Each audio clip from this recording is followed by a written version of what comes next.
Assalamualaikum warahmatullahi wabarakatuh. Good pagi, selamat morning. Selamat berjumpa kembali di channel ini. Kali ini kita akan membahas tentang pengujian hipotesis untuk lebih dari dua proporsi.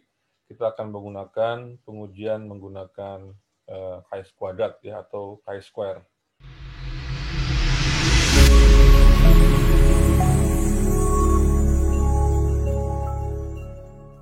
Ini adalah video seri pengantar statistika dengan topik uji chi-kuadrat untuk menguji hipotesis lebih dari dua proporsi. Baik, ini langkah-langkah uji hipotesis untuk lebih dari dua proporsi. Nah, ini yang pertama adalah hipotesisnya H0, proporsi ke-1 sama dengan proporsi kedua, sama dengan proporsi ketiga, seterusnya sama dengan proporsi populasi ke K. Kemudian H1, ada sekurang-kurangnya sepasang proporsi populasi yang berbeda, atau ini notasi matematisnya H0, P1 sama dengan P2, sama dengan P3, sama dengan seterusnya sama dengan PK. H1 sekurang-kurangnya ada 1 PI tidak sama dengan PJ, dengan I tidak sama dengan J, dan I, J sama dengan 1, 2, 3, sampai dengan K. Kemudian statistik hitungnya kita gunakan chi-kuadrat hitung, yaitu ini rumusnya sigma OIJ minus EIJ kuadrat dibagi dengan EIJ, di mana OIJ adalah nilai pengamatan baris ke I dan kolom ke J ya, jadi observed value. Kemudian EIJ itu adalah jumlah baris dikali jumlah kolom dibagi dengan total jumlah pengamatan. Ya, ini NI titik adalah jumlah pengamatan pada baris ke I, N titik J adalah jumlah pengamatan pada kolom ke J, dan NT adalah jumlah pengamatan total. Dengan DB sama dengan V sama dengan K minus 1. Baik, nah kemudian kaidah pengambilan keputusannya, jika chi-kuadrat hitung berada di daerah penolakan, maka tolak H0. Sedangkan jika chi-kuadrat hitung berada di daerah penerimaan, maka terima H0. Kemudian kesimpulannya, jika kita putuskan untuk terima H0, maka kita simpulkan belum cukup bukti untuk menyatakan bahwa H1 benar. Sedangkan jika kita putuskan untuk menolak H0, maka ini kesimpulannya, pernyataan atau klaim yang menyatakan bahwa H1 adalah benar atau terbukti. Seorang manajer pemesanan permen Candies menyatakan bahwa proporsi permen warna merah di setiap bungkus permen yang diproduksinya adalah selalu sama.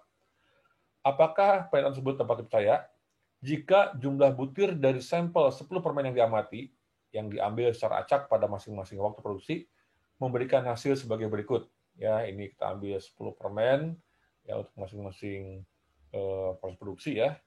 Ya, kita lihat berapa yang isinya merah, berapa yang isinya biru ya. Jadi satu kantong permen itu isinya adalah yang warna merah dan yang warna biru saja. Ujilah pada taraf nyata sama dengan 5%.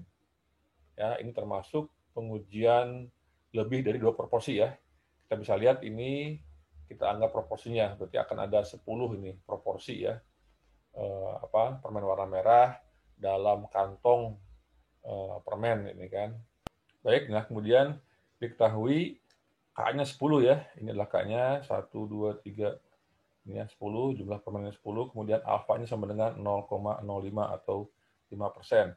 Nah, ditanyakan adalah apakah pernyataan manajer pemasaran permen Candies tersebut benar?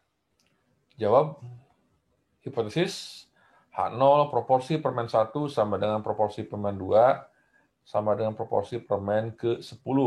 H1-nya sekurang-kurangnya ada sepasang proporsi permen yang berbeda, atau H0 P1 sama dengan P2 sama dengan P3 sama dengan sampai dengan sama dengan P10. H1-nya sekurang-kurangnya ada 1 PI tidak sama dengan PJ, dengan I tidak sama dengan J, dan I, J sama dengan 1, 2, 3, atau 10. Ya. Kemudian statistik hitungnya kita lihat ya, kita hitung dulu ya. Ini data tadi kita jumlahkan ya, yang warna merah ini 102, yang warna biru ini 98.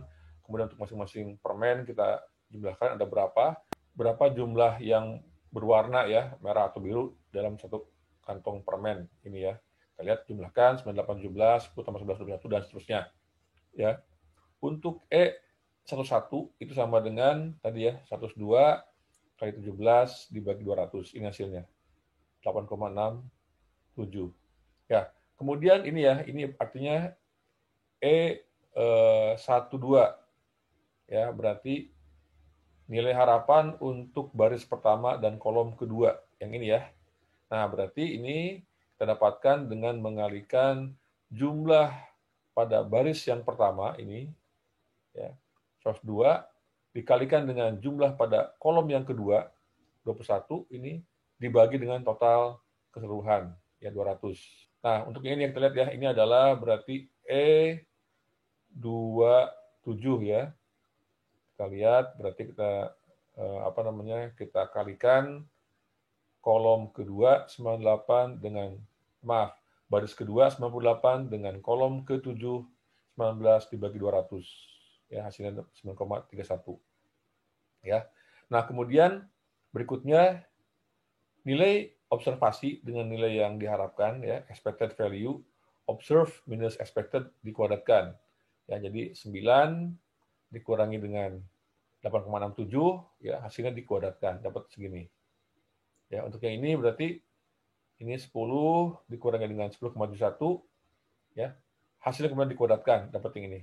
Nah, berarti akan ada 20 ya, akan ada 20 data ini.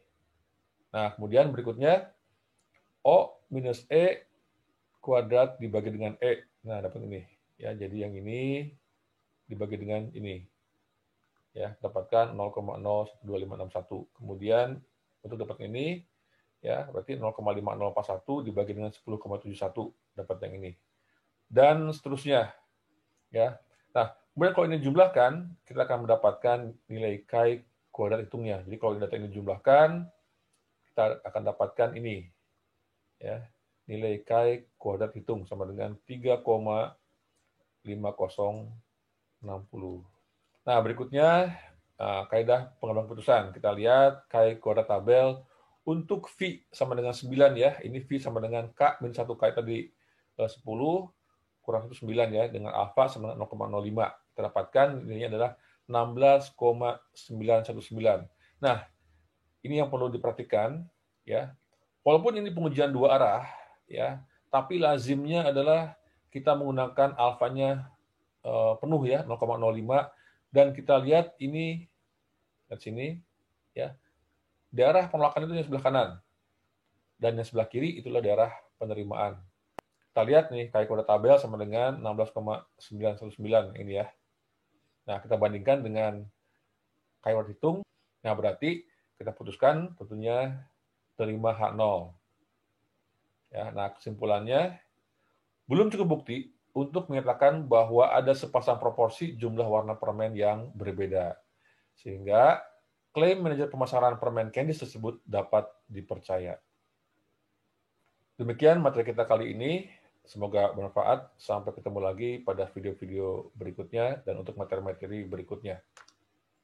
Ciao.